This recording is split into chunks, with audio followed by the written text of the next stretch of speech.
Hello everyone, तो आज हम एक्सरसाइज 2B का एग्जांपल नंबर 2 सॉल्व करेंगे। तो पहले क्वेश्चन पढ़ते हैं। क्वेश्चन है find a cubic polynomial with the sum of its zeros, sum of the product of its zeros taken 2 at a time and the product of its zeros as 2, -7 and -14 respectively. ठीक है, तो यहाँ पे हमको तीनों relationship का value दिया है, हमको क्यूबिक पॉलिनोमियल फाइंड करना है। ठीक है, सम ऑफ जीरोज का वैल्यू दिया है, product of its zeros taken 2 at a time and product of its zeros का वैल्यू दिया है, हमको क्यूबिक पॉलिनोमियल बताना है क्या होगा। ठीक है, देखते हैं। तो पहले हम जीरोस को कुछ मान लेते हैं। अब क्योंकि ये क्यूबिक पॉलिनोमियल है तो इसके 3 जीरोस होंगे, जिसको हम जनरली क्या किससे रिप्रेजेंट करते हैं, अल्फा, बीटा और गामा से रिप्रेजेंट करते हैं। तो लिखेंगे let alpha, beta and gamma be the zeros of required cubic polynomial. ठीक है, देन गिवन क्या क्या है, सम ऑफ जीरोज यानी alpha plus beta plus gamma का वैल्यू दिया है जो कि 2 है। फिर sum of product of its zeros taken 2 at a time, यानी कि दो जीरोज का प्रोडक्ट करेंगे फिर उसको ऐड कर देंगे, तो alpha beta plus beta gamma plus gamma alpha, ये इसका वैल्यू क्या है -7।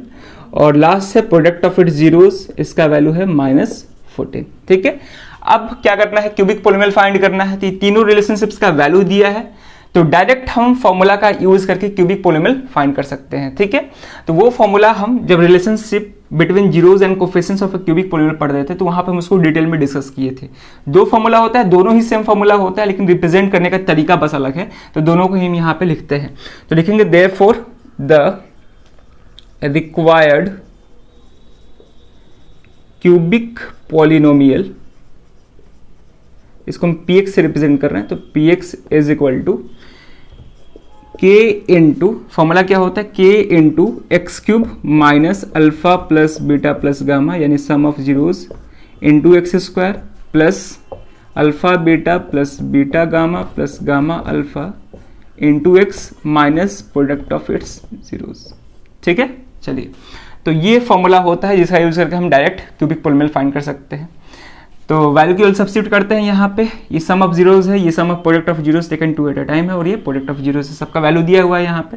और के कोई भी रियल नंबर हो सकता है जीरो को छोड़ के। ठीक है, यहाँ पे लिख सकते हैं वेयर के is any non zero real number, last में लिख देंगे इसको। तो ये हो जाएगा के इंटू एक्स क्यूब माइनस, इसका वैल्यू क्या है 2, यानी कि 2x स्क्वायर प्लस इसका वैल्यू -7 है, तो ये -7 इंटू एक्स माइनस, और ये -14 के इक्वल है। ठीक है, चलिए सॉल्व करेंगे तो ये हो जाएगा k into x cube minus 2x square plus into minus -7x minus into minus plus 14। ठीक है, तो ये होगा हमारा रिक्वायर्ड क्यूबिक पॉलिनोमियल वेयर, यहाँ पे लिख देंगे where k is any non zero real number, zero को छोड़कर कोई भी रियल नंबर हो सकता है। अगर ये जीरो होगा तो पूरा पॉलिनोमियल ही जीरो हो जाएगा, इसीलिए के जीरो नहीं होता। के क्या है, कांस्टेंट है। ठीक है ना, और के से क्यों मल्टीप्लाई करते हैं, हम बताए थे कि सेम जीरोस के कई सारे पॉलिनोमियल होते हैं, तो उसको रिप्रेजेंट करने के लिए हम के से मल्टीप्लाई करते हैं। या फिर ऐसे बोल सकते हैं कि कोई नंबर अगर कांस्टेंट हुआ हो तो कोई नंबर कॉमन हुआ हो तो कॉमन होकर जब बाहर आता है, तो कॉमन होकर बाहर आ रहा है तो उसी को हम के से रिप्रेजेंट कर देते हैं, क्योंकि वो कॉमन नंबर क्या है हमको तो पता नहीं है, तो उसको जनरल फॉर्म में हम उसको के से रिप्रेजेंट कर देते हैं। ठीक है ना, उसको हम डिटेल में डिस्कस किए हैं, आप जाके वहां पर देख सकते हैं कि हम के से क्यों मल्टीप्लाई करते हैं। ये चीज हम क्वाड्रेटिक पॉलिनोमियल के केस में भी बताए थे, जब उसका फॉर्मूला बताए थे हम निकालने के लिए, उस केस में भी बताए थे, और क्यूबिक पॉलिनोमियल के केस में भी बताए थे, तो आप जाके वहां पर देख सकते हैं। क्लियर है, तो अगर ये फॉर्मूला याद रहे तो हम आसानी से इस क्वेश्चन को सॉल्व कर सकते हैं। अगर ये फॉर्मूला याद नहीं रहेगा तो यही क्वेश्चन हमको टफ लगेगा, जबकि देखिए कितना आसान है अगर ये फॉर्मूला याद है तो। ठीक है ना, तो फॉर्मूला को याद रखेंगे।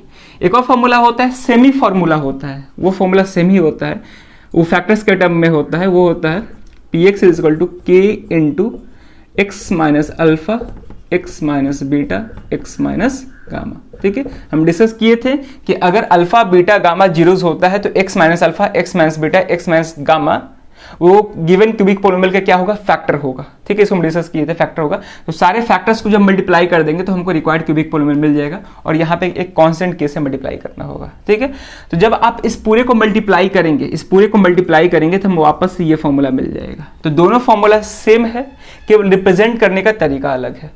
ठीक है, ये याद रखना और आसान है, इसको आप इसको भी याद रख सकते हैं। ठीक है, तो ये फॉर्मूला का जनरली कब हम यूज करते हैं, जब अल्फा बीटा और गामा का वैल्यू अलग अलग से दिया हो, यानी कि जीरोस का वैल्यू अलग अलग से दिया हो, तो उस केस में हम ये फॉर्मूला का यूज करके आसानी से क्वेश्चन को सॉल्व कर सकते हैं। यहाँ पे अल्फा बीटा गामा का इंडिविजुअल वैल्यू नहीं दिया है, इसलिए हम इस फॉर्मूला का यूज किए, नहीं तो आप चाहो तो इसको भी यूज कर सकते हो जब अलग अलग दिया रहे। ठीक है, सेमी फॉर्मूला है, मल्टीप्लाई करेंगे तो फिर वापस से हमको ये फॉर्मूला मिल जाएगा। क्लियर है, तो ऐसे ही क्वेश्चन को सॉल्व करना था। तो इस तरह के क्वेश्चन एग्जाम्स में भी पूछते हैं, तो फॉर्मूला याद रखना बहुत जरूरी है। और एक इसी तरह का फॉर्मूला हम क्वाड्रेटिक पोलिनोमियल में बताए थे कि जब जीरोस गिवन हो तो कैसे हम क्वाड्रेटिक पोलिनोमियल फाइंड करते हैं। ठीक है, तो दोनों फॉर्मूला को याद रखना जरूरी है। ठीक है, तो होप कि कोई दिक्कत नहीं हुआ होगा, अगर कहीं भी कोई दिक्कत लगे जरूर आप उसको कमेंट करें। तो आसान क्वेश्चन था, तो इस वीडियो में ये क्वेश्चन रखते हैं, अब मिलते हैं नेक्स्ट वीडियो में नए क्वेश्चन के साथ। Thank you.